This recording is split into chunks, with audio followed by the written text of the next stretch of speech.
brain processes them. The mind and the brain are a total separate entity.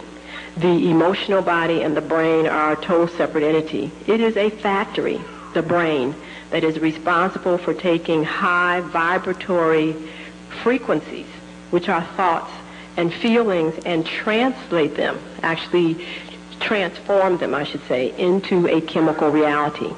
That chemical reality is then released from the brain into the bloodstream, into the fluid that encompasses the spinal cord, the cerebrospinal fluid, so that every cell in your body knows what you are thinking. Every cell in your body chemically knows what to do then to create the corresponding feeling based upon the communication between the mental and emotional body. Now, I will say this once more because it is extremely important that you understand this. Your brain is, again, a tool, a factory that is responsible for making available to the cells of your body the information that is being radiated from the mind, which are thoughts, and also allowing you to experience the sensation that your thoughts provoke in your emotional body.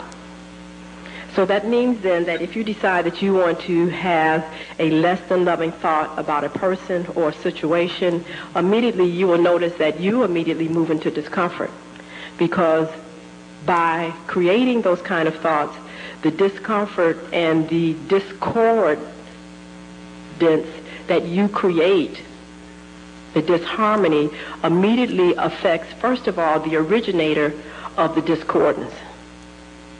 So can you imagine people who are walking around who have these opinions, of many people who have these opinions of relationships that they've had in childhood, interactions that they've had in high school, situations that they might have had on the job, and they're talking about events that have happened 15, 20 years ago.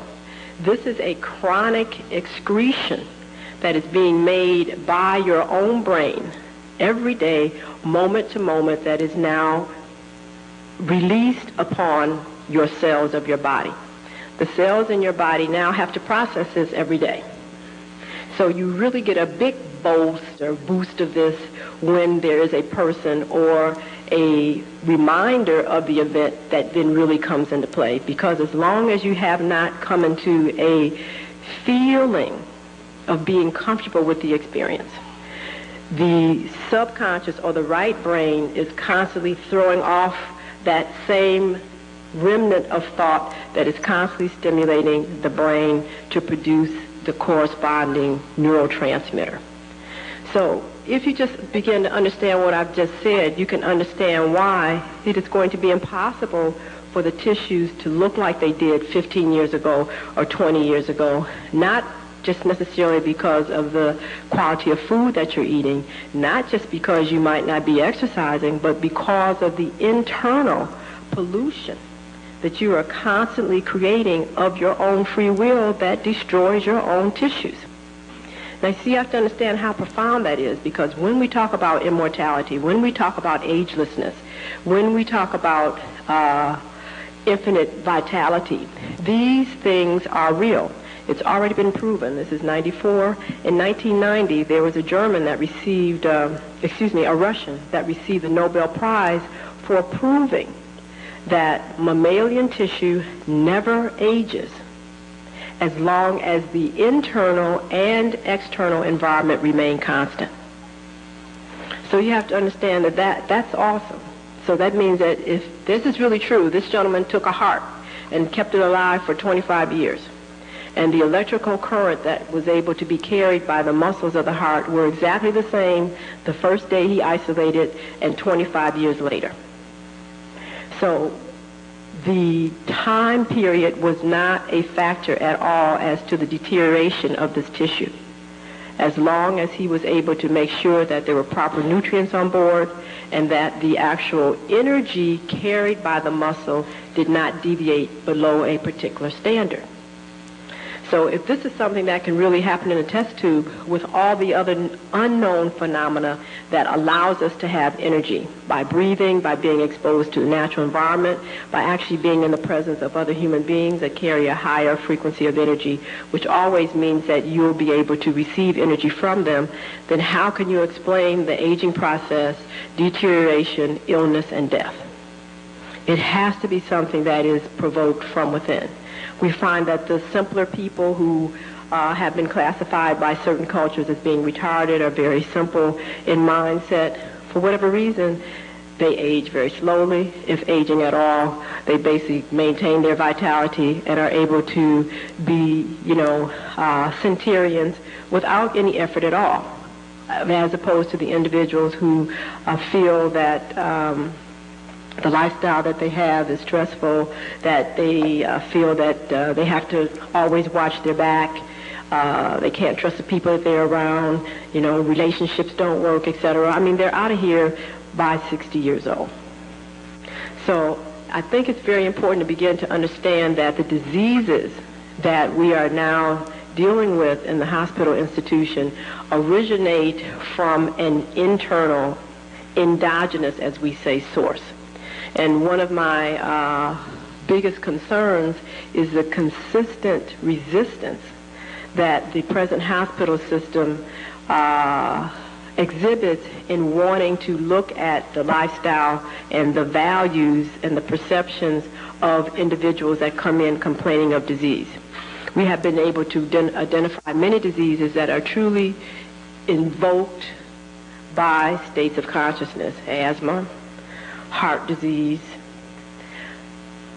narcolepsy,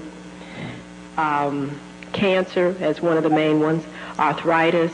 I mean, and the list goes on and on and on and on, that we can identify a definite personality type that has particular belief systems, that have particular feelings that they actually emote or create, that now exhibit in the tissues and create these particular defects. There's a book that I acquired about 2 months ago that was a whole study that was done by Harvard University that had 2 chapters on how diseased was a learned behavior pattern. It's understood that illness is learned.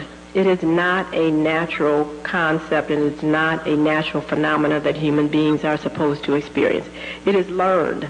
The second chapter behind this chapter, entitled Illness as a Learned Behavior Pattern, was, are you teaching your children to be ill?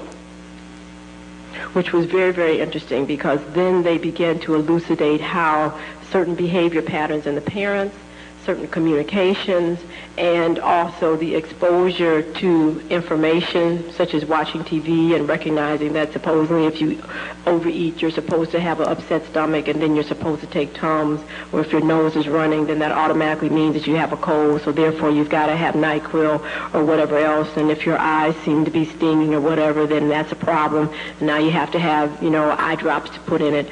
All of these things are actually behavioral in teaching adults, and especially children, that X leads to Y. Okay, Y leads to Z. So therefore, it appears to them that this is a normal, acceptable behavior, even in the face of discomfort that they are to accept.